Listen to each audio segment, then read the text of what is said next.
Hello everyone, welcome back to my channel নিপাস creation. আমি নিপা। তোমরা সবাই কেমন আছো? আশা করছি তোমরা সবাই খুব ভালো আছো আর আমিও খুব ভালো আছি। চলে এসেছি নতুন আরও একটি ভিডিও নিয়ে। আজকের ভিডিওটা অনেক ইম্পর্টেন্ট একটা ভিডিও, আর তোমাদেরকে আজকে আমি এরকম কিছু টিপস শেয়ার করব যাতে তোমরা খুব দ্রুত গর্ভধারণ করতে পারো। তার কারণ আমার ভিডিওতে প্রায় কমেন্ট আসে যে দিদিভাই কি করলে আমরা খুব তাড়াতাড়ি প্রেগনেন্সি কনসিভ করব। ভিডিওটা সম্পূর্ণ দেখবে, একটু স্কিপ করবে না। তো চলো ভিডিওটা শুরু করা যাক। তো আমরা কিন্তু সবাই জানি আমাদের মাসিক সাইকেল কত দিনের হয়।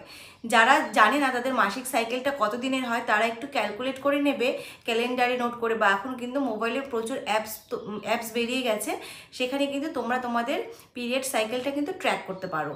তো তোমাদের ফার্স্টে করতে হবে মাসিক সাইকেলটা ট্র্যাক করতে হবে যে তোমাদের সাইকেলটা কত দিনের।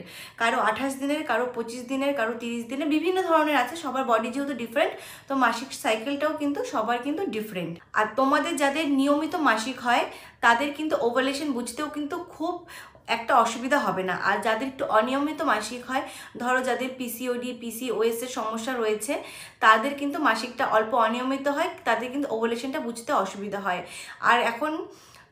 আর পিসিওডি পিসিওএস থাকলে পরে যে ওভালেশন হবে না সেটা কিন্তু কোনো কথা না।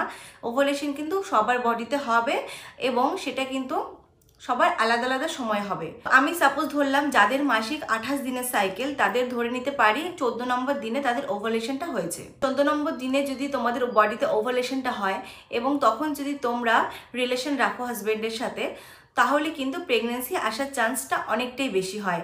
সেটা কিন্তু তোমাদের পিরিয়ডের একদিন রিলেশন রাখলেই হবে না, তোমরা কিন্তু ওভালেশনে ধরো 13 নম্বর 14 নম্বর 15 নম্বর, মানে একদিন আগে ও একদিন পরে এরকম করে কিন্তু তোমরা রিলেশনটা রাখবে।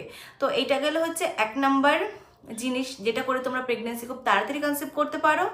2 নম্বর যে জিনিসটা হলো সেটা হচ্ছে তোমরা কিন্তু হুট করে কেউ রিলেশন রাখার পরে কিন্তু টয়লেট করতে বা বাথরুম করতে যাবে না। তোমরা রিলেশন রাখার পরে কিন্তু কিছু সময় স্টে করে থাকবে, মোটামুটি 20 মিনিটের মতন। দেখবে তোমাদের কনসিভের চান্সটা কিন্তু অনেকটা হাই হয়ে যাচ্ছে। আর যাদের মনে অনেক প্রশ্ন থাকে যে রিলেশন রাখার পরে যে বীর্যটা বেরিয়ে আসে, সেই প্রবলেমটা কিন্তু আর হবে না। এটা একটা ফটো অ্যাটাচ করে দেবো, সেই রকম পজিশনে কিন্তু তোমরা থাকবে আফটার রিলেশন। তোমাদের যখন ওভুলেশন পিরিয়ডটা চলে যাবে, মানে ধরো ওভুলেশন হয়ে 4-5 দিন চলে যাবে, তখন কিন্তু তোমাদের রিলেশনটাকে একদম বন্ধ করে দিতে হবে। তার কারণ অনেক সময় আমাদের প্রবলেম হয়, যদিও প্রেগনেন্সি চলে আসে ওই সময়টাতে, তখন কিন্তু যদি তোমরা ইন্টিমেট হও তখন কিন্তু অনেকটা সমস্যা হতে পারে। যারা ধরো 1 মাস 2 মাস 3 মাস ধরে ফেল হচ্ছে প্রেগনেন্সির জন্য, তারা কিন্তু এই জিনিসগুলো 1 মাস একটু ট্রাই করতে পারো, দেখো প্রেগনেন্সি মনে হয় চলে আসবে। এমন আরও কিছু টিপস অ্যান্ড ট্রিক্স আছে যেগুলো কিন্তু ভিডিও থ্রুতে আমি বলতে পারছি না ইউটিউবে, তার কারণ অনেক কিছু রেস্ট্রিকশন থাকে তোমার ভিডিওতে। তো সেই কারণে যারা যারা পার্সোনালি গাইডেন্স চাচ্ছ আমার কাছ থেকে, তাদেরকে কিন্তু সেই সমস্ত জিনিস আমি শেয়ার করে থাকি। ধরো অনেকে ওভুলেশনই বুঝতে পারে না, ওভুলেশন বোঝার কিন্তু অনেক ট্রিক্স আছে, অনেক টিপস আছে। তারপরে যেটা বললাম যে তোমাদের রিলেশনটাকে কিভাবে রাখতে হবে যাতে তোমাদের স্পার্মটা ভালোভাবে তোমাদের ইউট্রাসে ট্রাভেল করতে পারে, তার জন্য কিন্তু প্রচুর টিপস অ্যান্ড ট্রিক্স আছে। তারপরে যেটা বলবো সেটা হচ্ছে ওভুলেশনের পরে যে বললাম যে রিলেশনটাকে রাখতে না, একদম অফ করে দিতে, সেটাও কত নম্বর দিন থেকে অফ করতে হবে বা কি কি নিয়ম মেনে অফ করতে হবে, সেই জিনিসগুলো কিন্তু আমি যদি ভিডিওতে বলি তাহলে কিন্তু আমার রেস্ট্রিকশন চলে আসবে। কারণ এগুলো বলা যায় না, অনেক কিছুই আছে যেগুলো ইউটিউবে আমি বললে পরে হয়তো কিছু মানে রেস্ট্রিকশন চলে আসে। আমি জানি না কেন, আগে একবার ট্রাই করেছিলাম বলার, কিন্তু আমি বলতে পারিনি। তারা যারা আমার পার্সোনালি গাইডেন্স চাচ্ছ প্রেগনেন্সির জন্য, তারা হোয়াটসঅ্যাপে আমার সাথে কন্ট্যাক্ট করতে পারো। আর হোয়াটসঅ্যাপে শুধুমাত্র মেসেজের থ্রুতেই কিন্তু আমি কথা বলছি। স্ক্রিনে নাম্বারটা দেওয়া আছে, তোমরা কিন্তু সেখান থেকে আমাকে কিন্তু কন্ট্যাক্ট করতে পারো। আবার অনেকেই কিন্তু আমাকে হোয়াটসঅ্যাপে পাচ্ছেই না আমার এই নাম্বারটা, তাদের জন্য একটু বলে রাখি, তোমরা তোমাদের ফোনের মধ্যে আমার ফোন নাম্বারটাকে সেভ করবে, সেভ করে তারপরে হোয়াটসঅ্যাপে যাবে।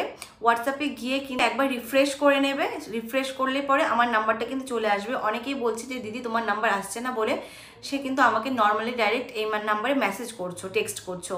তো আমার যেহেতু এই নাম্বারটা পার্সোনালি আমার কাছে থাকে না, তো সেক্ষেত্রে কিন্তু তোমরা কিন্তু আমাকে এই নম্বরে ফোন কলে পাবে না, শুধুমাত্র হোয়াটসঅ্যাপেই কিন্তু এই নাম্বারে আমার সাথে যোগাযোগ করা তোমাদের সম্ভব। তো আজকের ভিডিওটা এতটুকুই, আশা করছি ভালো লেগেছে তোমাদের। দেখা হচ্ছে পরের ভিডিওতে। তো সবাই ভালো থেকো, সুস্থ থেকো, সবাইকে টাটা, বাই।